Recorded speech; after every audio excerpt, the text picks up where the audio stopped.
तो good morning class. तो आज जो है आपका रैशनल नंबर, मैंने इससे पहले बताया रैशनल नंबर आपके क्लास 8 में जो आएगा वो हम थोड़ा सा उसका बेसिक करेंगे। तो रैशनल नंबर्स मेनली क्या होते हैं कि जो भी नंबर्स p बटा q की फॉर्म में हो, मतलब इस फॉर्म में हो, p बटा q नहीं, यहाँ पर a बटा b भी लिख लो, वो एक ही बात है। मतलब कि एक ऊपर डिजिट हो एक नीचे डिजिट हो, जो इस फॉर्म में नंबर होते हैं उसको हम रैशनल नंबर्स कहते हैं। लाइक 8/9 रैशनल नंबर है, 1/1 रैशनल नंबर है। लेकिन इसका एक चीज हमेशा याद रखना कि नीचे वाला जो न्यूमरेटर होता है वो कभी भी आपका जीरो नहीं होना चाहिए। ऊपर हो तो वो चल जाएगा, नीचे होगा तो नहीं होगा, क्योंकि जब नीचे वाले किसी न्यूमरेटर से कोई चीज डिवाइड करते हो तो वो आपकी आ जाती है नॉट डिफाइंड, मतलब कोई आंसर नहीं है पता बस उसका, इसको ये मतलब होता है। तो रैशनल नंबर की मेनली प्रॉपर्टीज होती हैं कुछ, ठीक है। तो सबसे पहली प्रॉपर्टी है इसकी, वो जो मैं करवाऊंगा आपको, वो है क्लोजर प्रॉपर्टी, ठीक है। आपके जो आगे क्वेश्चंस होंगे इन्हीं प्रॉपर्टीज पे होंगे, इसलिए पहले आपको ये करनी बहुत जरूरी है। क्लोजर प्रॉपर्टी किसको कहा जाता है मेनली? इसमें क्या चीज होती है कि चार चीजें देखो, ऐड सब्ट्रैक्ट डिवाइड मल्टीप्लाई, ये चार मैथ के बेसिक चीज होती है। तो इन्हीं बेसिक चीजों पे देखना है कि आपने देखना है कि क्या ये add subtract multiply divide closure property में होते हैं, कि अगर हम किसी क्वेश्चन को क्लोजर प्रॉपर्टी लगा रहे हैं तो अगर वो ऐड है तो क्या वो क्लोजर प्रॉपर्टी में आता है, सॉल्व होता है क्लोजर प्रॉपर्टी लगा के। तो वही चीज आपको देखनी, लाइक क्लोजर प्रॉपर्टी हमेशा प्रॉपर्टी में आपका क्वेश्चन हमेशा ऐसे होगा, a/b प्लस c/d, ठीक है। मतलब इनको सॉल्व करके अगर हमारा आंसर रेशनल नंबर में आ गया तो हमारी ये क्लोजर प्रॉपर्टी वैलिड होगी। एग्जांपल देखो, a की जगह मैं लगाता हूं 2, b की जगह मैं लगाता हूं 3, c की जगह लगाता हूं 2, 3, d की जगह लगाता हूं 3 रख लो इसकी जगह, या इधर लिख लो आप 6 लिख लो। तो यहाँ क्या होगा 6 और 2 8/3। नीचे अगर आपके सेम हो दोनों न्यूमरेटर तो नीचे आपको एक बार लिखना होता है।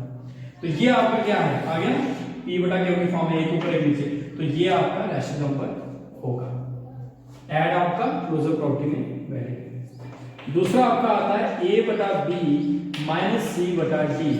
एक बार आपने ऐड किया, एक बार आपका सब्ट्रैक्ट होगा, ठीक है। तो इसमें आपको क्या करना है, एग्जांपल देखो, इसमें अगर लगाता हूं कि इसमें भी यही चीज लगा लो, 2/3 माइनस 6/3, ठीक, 6/3 आ गया इसका -4/3।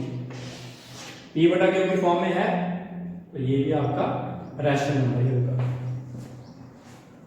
ठीक है। तो ये चीज है करवाने वाली आपको, ये दो चीजें आपकी यहां पे होगी, ऐड और सब्ट्रैक्ट वाली, ठीक है।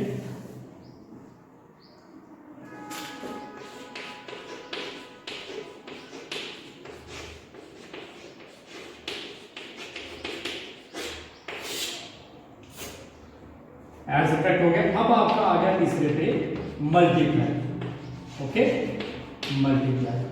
मल्टीप्लाई में कोई रूल कोई चीज रहेगा, बस साइन चेंज होंगे। मल्टीप्लाई मैंने क्या लिखा, b/c लिखा था, ऐसे c/d कर लो, c/d कर लो इसको, ठीक। तो ये भी नंबर वही रख लो, अपनी मर्जी से चेंज भी कर लो, कोई फर्क नहीं पड़ता। 6/3, 6 to 12, 3 3 9। तो ये करता, अगर इसको करता काट भी सकते हो, 3 3 9, 3 2 12, 4/3 आ गया ना आपका रैशनल नंबर, ये भी रैशनल नंबर है, ठीक है। तो ये भी आपका मल्टीप्लाई भी वैलिड है। लास्ट वन आपका आ गया डिवाइड। तो डिवाइड का हमेशा एक चीज याद रखना, डिवाइड में भी ऐसे a/b डिवाइडेड बाय c/d, उसमें आपका आ गया 2/3 डिवाइडेड बाय 6/3। जब इसको आप सॉल्व करोगे, ठीक है, ये किस तरह सॉल्व किया जाता है ये मैंने पहले भी, अगर आपको नहीं चीज पता तो इसको एक चीज समझ लो। जब भी कोई डिवाइड की इस फॉर्म में हो, अब आप इसको तो ऐसे तो कर नहीं पाओगे कि 2/3 लिखा कि 6/3 को, ये कब होगा आपसे, ये चीज तो कभी होगी नहीं। तो इसको क्या करना होता है, इसको आप क्या करते हैं, कोई भी चीज जब डिवाइड में होती है उसको आप जब मल्टीप्लाई में चेंज करोगे तो वो उल्टी हो जाती है, 3 ऊपर आ जाएगा 6 नीचे आ जाएगा, 3 से 3 कैंसिल, 2 1 जा 2, 2 3 जा 6। तो आपका आ गया 1/3। ये आपका रैशनल नंबर है। एक चीज हमेशा याद रखना कि जो ये वाली आपकी टर्म है डिवाइड में, ये आपकी कभी भी जीरो नहीं होनी चाहिए। अगर ये जीरो हुई तो ये आंसर आएगा नॉट डिफाइंड, जिसमें ये वैलिड नहीं होगा।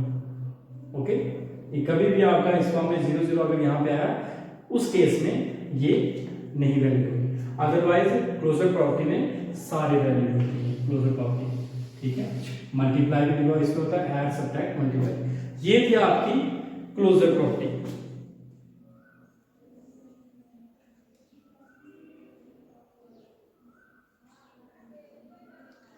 उसके बाद आपका आ गया नेक्स्ट, देखो कम्यूटेटिव प्रॉपर्टी। दो प्रॉपर्टीज आपकी हैं, एक क्लोजर आ गई, दूसरी आ गई कम्यूटेटिव।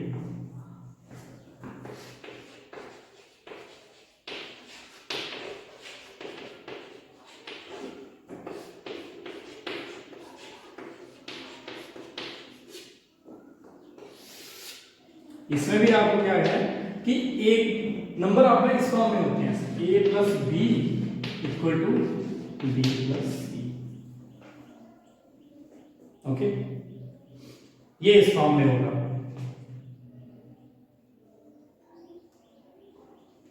सॉरी थोड़ी यहां गलती, यहां बी प्लस सी है, ये होगा। ठीक, मतलब वही नंबर जब उल्टे किए हम, इक्वल टू में जो उल्टे करें। अगर यहां पे हम करते हैं, हम ऐड वाला ऐड क्या करते हैं, यहां पे आता है a upon b plus c upon d equal to, वही जैसे कि आप उल्टा कर दो, c upon d plus a upon b. ठीक है, ये ऐड वाला है।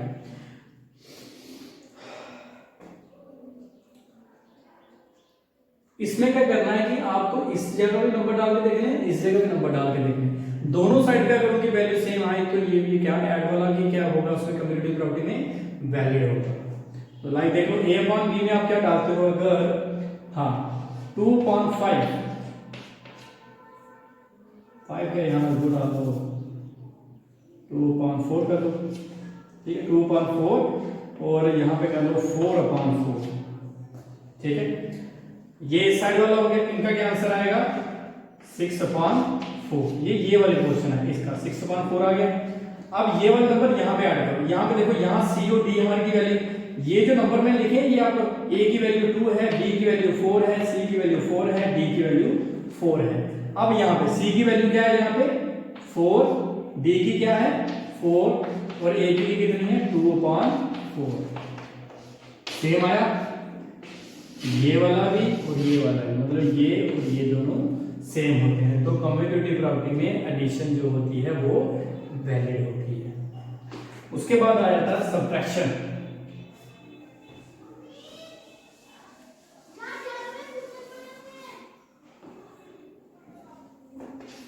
सब्ट्रैक्शन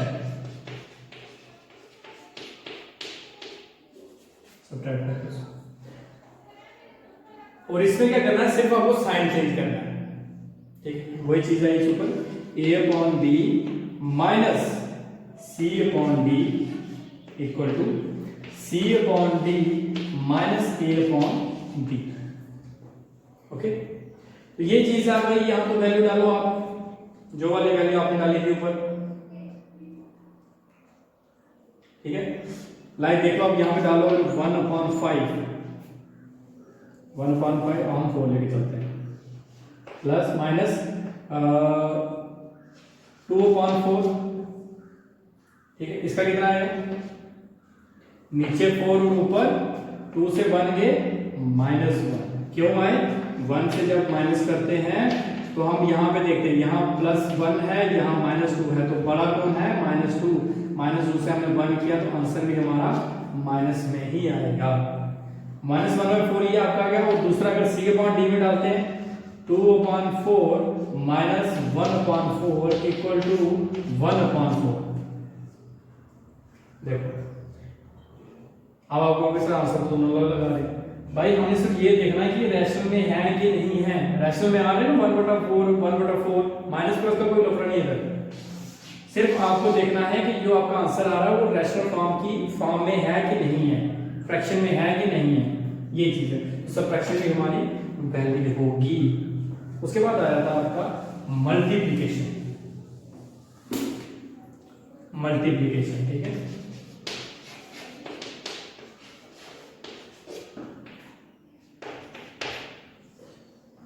मल्टीप्लाई में वही सेम देखो, a upon b multiply c upon d, c upon d multiply a upon b। कोई भी वैल्यू डाल दो, 2 अपॉन 3 मल्टीप्लाई 3 अपॉन 3 कितना आएगा 6 अपॉन 9, 3 अपॉन 3 2 अपॉन 3 6 अपॉन 9। ये भी आपकी वैलिड है, ठीक है।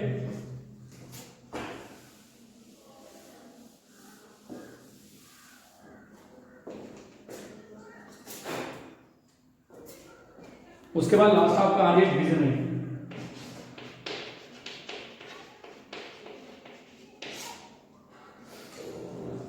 डिवीजन में वही चीज a upon b divided by c upon d equal to c upon d divided by a upon b, ठीक है। सॉरी, वैल्यू डाल दो कोई, 4 upon 3 divided by 2 upon 3 equal to क्या आएगा इसका, वही मैंने कहा मल्टीप्लाई जब उसको उल्टा करोगे 3 अपॉन 2 2 1 2 2 2 4 6 अपॉन 3। फ्रैक्शन में आ गया 2 अपॉन 3 डिवाइडेड बाय 4 अपॉन 3, तो 2 by 3 multiply 3 by 4, 3 3 cancel, 2 1 by 2 1 by 2, तो आपका आ गया 1 बाय 2। आपका ये भी फ्रैक्शन में है, तो ये भी कम्यूटेटिव प्रॉपर्टी में वैलिड मान जाएगा, ठीक है। तो ये दो प्रॉपर्टीज थी, ठीक है। काइंड प्रॉब्लम है तो मुझे पूछना। अब आपको मैं क्वेश्चन देता हूँ, ये आपको करके लाना है। जो मैंने करवाया है ये भी नोट करना, और जो क्वेश्चन मैं आपको अभी दूंगा वो भी आपको करके लाना है, ठीक है। क्वेश्चन 1 है 7 upon 6 divided by 4 upon 3 equal to 4 upon 3 divided by 7 upon 6। ये करके दिखाना है कि दोनों साइड पे सेम है। उसके बाद आ जाता है 4 अपॉन 12 मल्टीप्लाई 7 अपॉन 3, इसका मुझे आंसर निकाल के दिखाना। फिर आ जाता है ऐड में 7 अपॉन 7 माइनस 4 अपॉन 3, इसका आंसर ये इसका आंसर, ठीक है। फिर आ गया 9, इसको लिख लो आप 12 अपॉन 4 प्लस 6 अपॉन 4।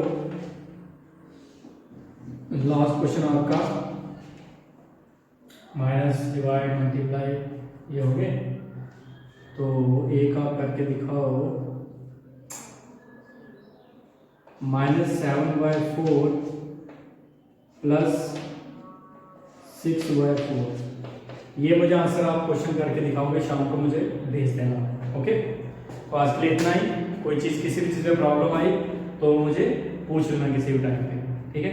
और यूट्यूब में मैं चलाऊंगा, वो चैनल सब्सक्राइब कर देना, क्योंकि जब भी वो वीडियो हो तो आपको बताने की जरूरत ना पड़े आपको, ठीक है। नोटिफिकेशन आ जाएगा, कोई बाई द वे किसी बच्चा नहीं आ पाता तो किसी दिन क्लास में, तो ये चीज़ें किसी को प्रॉब्लम है तो मुझे पूछना, ठीक है। Thank you.